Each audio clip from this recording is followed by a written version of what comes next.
We've got sticker packs, custom canvases, my latest zine, t-shirts, heaps of stuff over on the sprayyvandals.com. Whatever Youfo stuff you buy on that website, it directly supports me and you'll be getting something cool out of it as well. I appreciate it. The link's on the top of the comments and in the description below. Let's get into this video.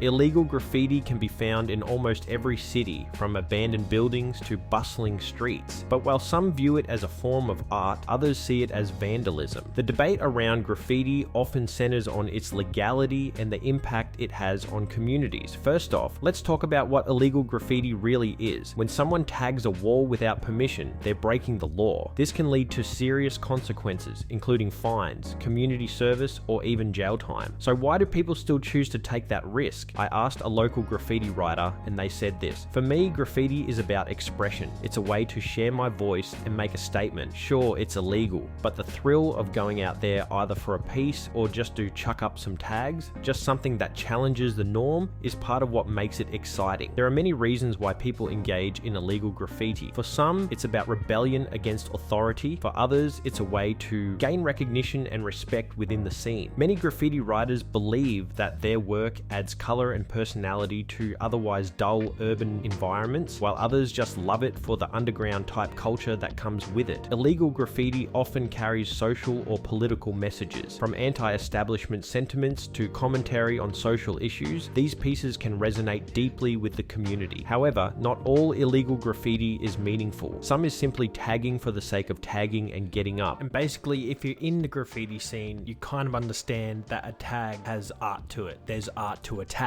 A graffiti writer can look at a tag and be like, that looks like a good tag, or that doesn't look like a good tag. There's style, and the specific style that a graffiti writer knows what to look for in. But if you're talking about this type of graffiti that you see right here, that is crap. That's crap in every sense. That's not graffiti.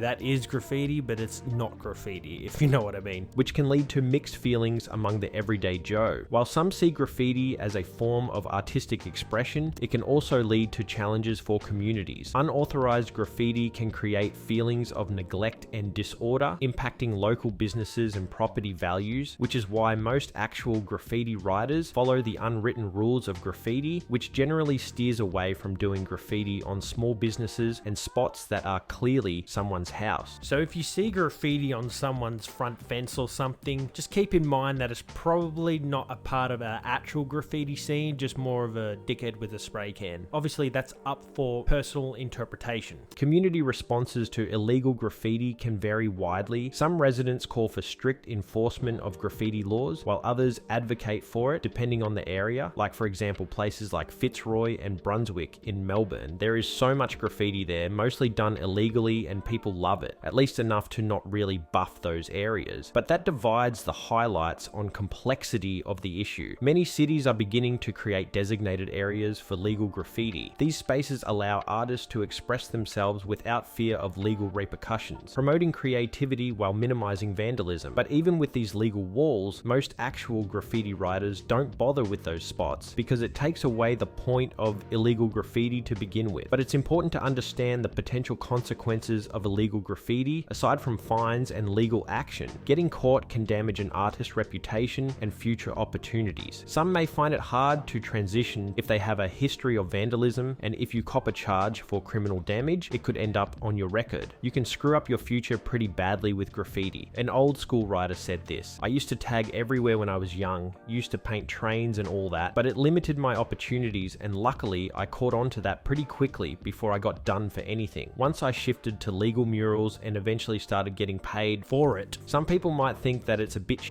to go from the streets to only doing legals, but there's a place for both legal and illegal, and I fully understand that, but it's crucial to know the risks. And think about if you want to get a good paying job, or if you even want to have the freedom to travel overseas, because once you get done for graff, or really anything, some countries might not let you in, so be mindful of your future. So where does that leave us? The world of illegal graffiti is complex, filled with passion and rebellion, but also with serious consequences. It challenges our perceptions of art and ownership in urban spaces. To fully understand what illegal graffiti is all about, you really have to be in the know. grow and learn from the ground up. Some young people even use it as a way to escape bad things at home. Other people just do it as a hobby. Other people look at it from the artistic way. Some people do it just to get out of the house, just to do something with their day. If it's nice weather outside, good excuse for a paint. But the best thing to keep in mind is not every graffiti writer or anyone who does illegal graffiti, that doesn't necessarily mean that they're a bad person. It doesn't mean they're a bad egg. Sure, there's some bad eggs within the scene, but most of us are pretty chill and we just want to be left alone and just let us paint under this bridge or wherever the hell you've seen us. No need to call the cops. A couple buddies, if we're painting a certain spot and there's foot traffic, just say we're next to a walking track or whatever, he just goes, hey, how you going? Just be friendly to the people walking past, you know, let them know you're not a threat, you know, and generally people will just be chill with that. They'll say hey back and they won't feel threatened or anything. And people will slowly realize that people that do graffiti, even if it's illegal, we're just chilling. We don't mean no physical harm. It's just a bit of paint on the wall. And that's the one main thing that everyone should realize. It's just paint.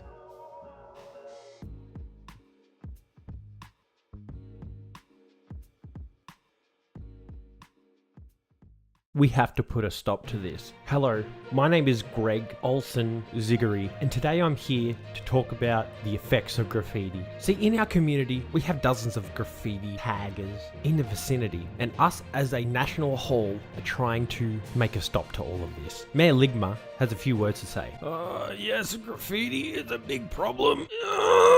If we all band together and try to catch these graffiti taggers red-handed, we will see such an influx and difference of graffiti in the town. Some of the measures that we've taken to stop graffiti taggers in this town is to abolish all graffiti paint. So we've gone to every store and said, hey, stop selling paint. You might be thinking, oh, what if I want to paint my son's bike? Well, I'm sorry, sir, you're going to have to use bucket paint with a brush because we cannot stand for this. We have also gone to the main water supply to turn that off. So there is absolutely no way for taggers to do water tagging. No, but what will I drink? Shut up, lady. This is a very serious problem. The Neighborhood Watch community and the Pissai Croissant Line community have also taken drastic measures to stop graffiti tagging. Yes. Us at the, sorry it took too long. I have also been informed that many people are using whipped cream to do graffiti tagging. So us at the Congress Office of Parliament of the Community Centre of the Poo Hole are currently discarding the whipped cream. And we are definitely not spraying it all over each other. And so to all the communities out there, to stop this graffiti tagging, make sure you ban everything that can be tagged with. Together we can all stand as a community in the entire world of existence in the world and take all these measures into consideration and still probably won't stop graffiti. This public service announcement was proudly brought to you by Egg Tossing Rabbit, Big Dehydrated Ingrown Outgrown Sea Leopard Looking Gumshoe Mountain Crab Community Hall Centre.